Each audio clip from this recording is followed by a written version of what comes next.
দুনিয়ার জীবনে লোভ থেকে কষ্টের জন্ম হয়। আমরা দুনিয়ার লোভে লোভী।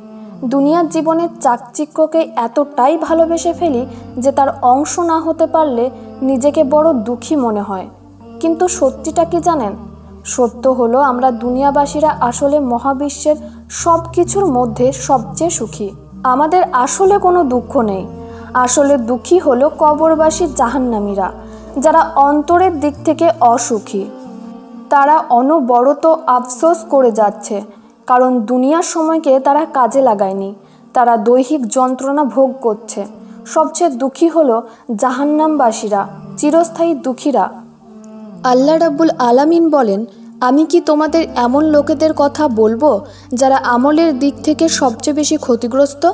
এরা হচ্ছে সেসব লোক দুনিয়ার জীবনে যাদের সব চেষ্টা আমল ব্যর্থ হয়েছে, অথচ তারা ভাবছে তারা তো ভালো কাজই করেছে।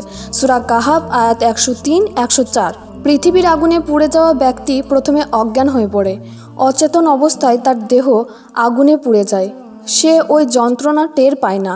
আর কবরবাসীদের আগুনে কোনো মৃত্যু নেই। ভেতর বাহিরের সব নিউরন দিয়ে তারা আগুনের যন্ত্রণা দেহে অনুভব করে। তারা অজ্ঞান হয় না, তাদের মৃত্যু হয় না। দুনিয়াবাসীদের কষ্ট থেকে মুক্তি লাভের সুযোগ থাকে। প্রথমবার অকৃতকার্য হওয়া ছাত্রটি দোয়া আর চেষ্টার দ্বারা একসময় কাঙ্ক্ষিত ফল পায়। ক্ষুধার্ত লোকটি খাবার পেয়ে যায়। আল্লাহ বলেন, তোমরা আমাকে ডাকো, আমি সাড়া দেব। সূরা গাফির। দেখুন, মহান পরাক্রমশালী মালিক নিজেই বলেছেন তিনি সাড়া দেবেন। আপনি হাত তার কাছে পাতুন, পেয়ে যাবেন। দুনিয়ার ইচ্ছেগুলো পূরণ করা কত সহজ। আর কবরবাসীদের সেই সুযোগটুকুই তো নেই। কবর এমন এক কারাগার যেখানে এক ফোঁটা শীতল পানির জন্য চিৎকার করব কিয়ামত পর্যন্ত, কিন্তু তা পাবো না। সেখানে আর কোনো চাও পূরণ হবে না।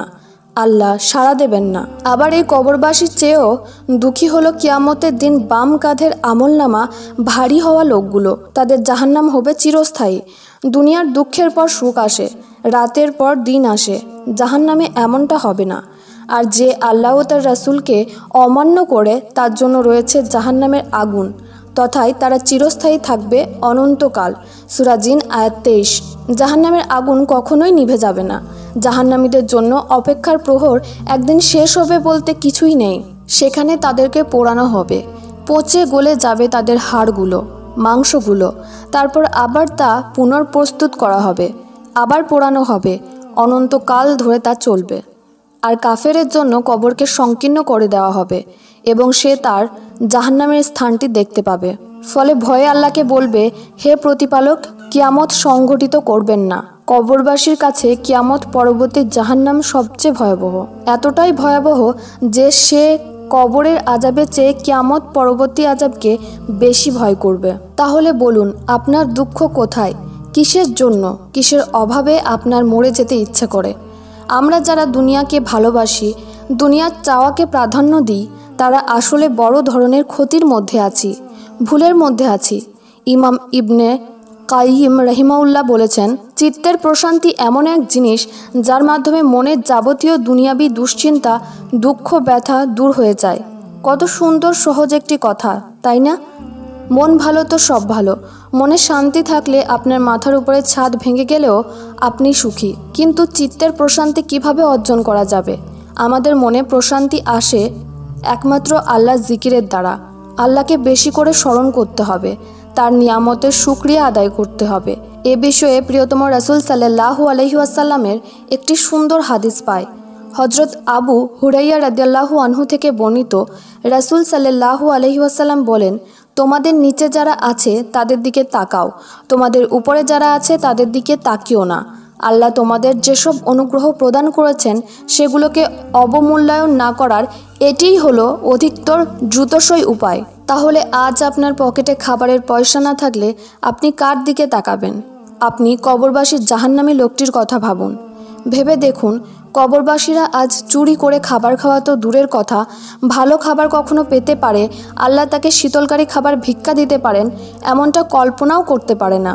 আর আপনি আজ দুনিয়াবাসী, আপনি আরশের মালিকের কাছে চাইতে পারেন। আমাদের মালিক লজ্জাশীল, তিনি আপনাকে খালি হাতে ফেরাতে লজ্জা পান। আল্লাহ তাআলা বলেন, হে মুমিনগণ, তোমরা ধৈর্য ও সালাতের মাধ্যমে সাহায্য কামনা করো, নিশ্চয়ই আল্লাহ ধৈর্যশীলদের সঙ্গে রয়েছেন। সূরা আল বাকারা 153। আপনি একটু ধৈর্য ধরে নিন, সলাতের মাধ্যমে চাইতে থাকুন, তিনি আপনার সাথেই তো আছেন। সর্বশক্তিমান রিজিকদাতা আপনার সাথে থাকলে আপনি কেন দুঃখ পাবেন, কেন অসহায় হবেন? আল্লাহ সুবহানাহু ওয়া তাআলা কুরআনুল কারীমে আমাদের দুনিয়াবাসীদের কত সুন্দর করে আশা ভরসা দিয়েছেন। আল্লাহ কষ্টের পর সুখ দেবেন। সূরা আত-তালাক আয়াত 7। শীঘ্রই তোমার রব তোমাকে এত দিবেন যে তুমি খুশি হয়ে যাবে। সূরা আদ-দুহা আয়াত 5। কুরআন তো কবরবাসীর জন্য নয়, এই মহিমায়িত কথাগুলো আমাদের জীবিতদের জন্যই। তাহলে বলুন, আপনি কি এখনও দুঃখী? বলা হয় প্রকৃত ঈমানদারের দুঃখ নেই, কারণ তিনি তার সকল দুনিয়াবী দুঃখকে জাহান্নামের দুঃখের কাছে তুচ্ছতর বলে বিশ্বাস রাখেন। তিনি তার রবের অসন্তুষ্টির কাছে দুনিয়ার চাওয়া পাওয়ার সুখকে তুচ্ছ মনে করেন। তিনি তার রবের সন্তুষ্টি অর্জনের জন্য সকল অগ্নি পরীক্ষা হাসি মুখে দিতে চান। একবার ঈমানের পথে এসে দেখুন, একবার অশ্রুসিক্ত নয়নে তার কাছে হাত পাতুন, দেখবেন আপনিই সুখী। আপনার এমন কোনো সমস্যা নেই যার সমাধান আল্লাহ করতে পারেন না। আপনি সাহায্য চান, দেখবেন তিনি আপনাকে এমনভাবে সাহায্য করবেন যা আপনি ভাবতেই পারেননি। যে ব্যক্তি আল্লাহর উপর ভরসা করে তার জন্য তিনিই যথেষ্ট। আল্লাহ তার কাজ পূর্ণ করবেন। আল্লাহ সব কিছুর জন্যে একটি পরিমাণ স্থির করে রেখেছেন। সূরা আত-তালাক আয়াত 3। তোমরা হতাশ হও না এবং দুঃখ করো না, তোমরাই বিজয়ী হবে যদি তোমরা মুমিন হও। সূরা আলে ইমরান আয়াত 139।